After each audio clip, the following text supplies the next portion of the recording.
Pekanbaru ternyata orang yang bilang tidak bisa produksi padi, sekarang di Pekanbaru sudah ada yang kelompok masyarakat kita yang memproduksi padi, Pak. Serius, Pak? Serius.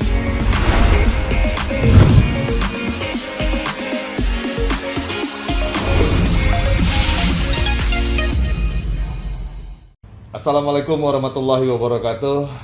Pagi hari ini saya berkesempatan bertemu dengan si cantik. Wah, bukan. Tapi saya bertemu dengan Kepala Dinas Ketahanan Pangan Kota Pekanbaru, Pak Alex. Selamat pagi. Assalamualaikum, Pak Alex. Selamat pagi. Assalamualaikum warahmatullahi wabarakatuh. Terima kasih telah berkenan hadir di kantor Dinas Ketahanan Pangan ini pada pagi hari ini. Oke, nah saya sebenarnya agak tertarik dengan Dinas Ketahanan Pangan ini, Pak Kadis. Ya, sih. Karena terus terang, Kota Pekanbaru bukan sebagai sumber produksi sebuah ketahanan pangan yang seperti padi, beras dan lain sebagainya. Nah, ini ketahanan pangan ini seperti apa nih konsepnya sebenarnya, tupoksinya? Oke, terima kasih. Jadi memang betul apa yang disampaikan. Pekanbaru ini bukan merupakan sentra produksi terhadap produksi produk pangan. Di Kota Pekanbaru ini. Kita memang banyak mensuplai dari daerah-daerah tetangga, baik itu Sumbar, tetangga kabupaten di sekeliling kita, hinterland seperti Pekansikawan, maupun dari provinsi luar Riau, Sumatera Barat maupun Sumatera Utara, ya kan. Tapi tidak terlepas itu semua, juga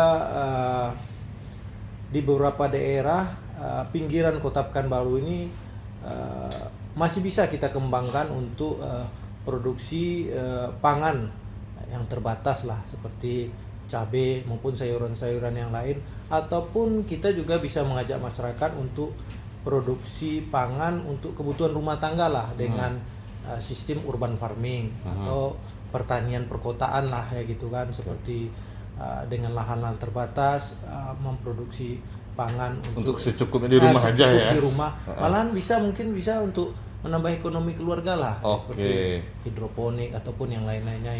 Itu kita sebut dengan istilah urban farming.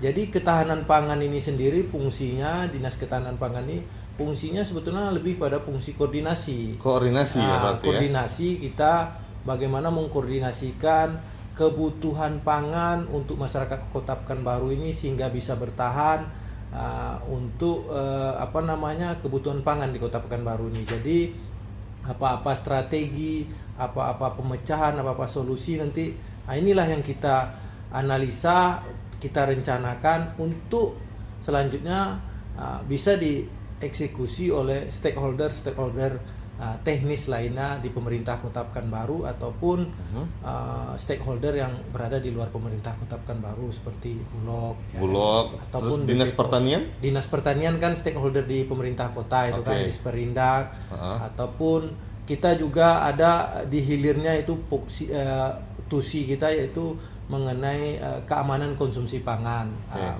Maksudnya di sini keamanan konsumsi pangan tersebut, pangan-pangan tersebut produksinya sudah menuruti standar kesehatan yang baik, gimana kadar pestisida atau bagaimana sehingga layak dikonsumsi oleh masyarakat. Makanya perlu juga eksekusi daripada ataupun sosialisasi daripada stakeholder teknis seperti Dinas Kesehatan maupun BPOM. Berarti hanya fungsinya sebagai koordinasi ya? Ya, fungsinya fungsi lebih utamanya. Banyak kita fungsi koordinasi, dan memang ada fungsi yang secara langsung kita lakukan eksekusi, seperti bagaimana kita tentunya secara sosialisasi mengajak masyarakat, terutama ibu-ibu rumah tangga, bagaimana memanfaatkan pekarangan-pekarangan mereka untuk bisa dijadikan juga untuk produksi kebutuhan pangan rumah tangga. Nah, tadi sempat mengucapkan bahwa ketahanan pangan. Nah, ada kalkulasikah di Dinas Ketahanan Pangan menyatakan bahwa ternyata kita harus butuh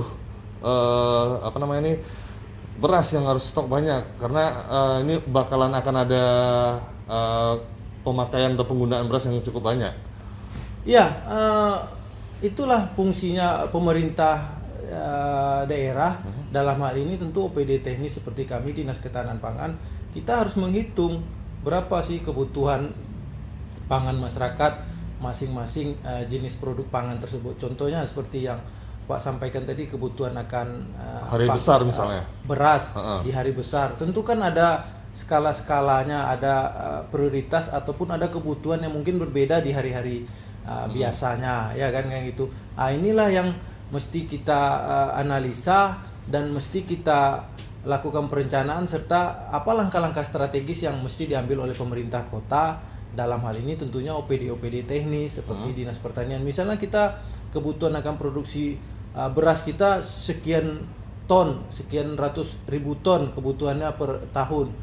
Berapa yang sanggup kita sediain? Tentu sisanya harus disuplai. Ini juga nanti bisa langsung oleh BUMD kita seperti PT SPM Sarana Pangan Madani, ataupun melalui Bulog, ataupun bisa melalui intervensi oleh Dinas Perindak, ya kan, melalui distributor kita gitu kan.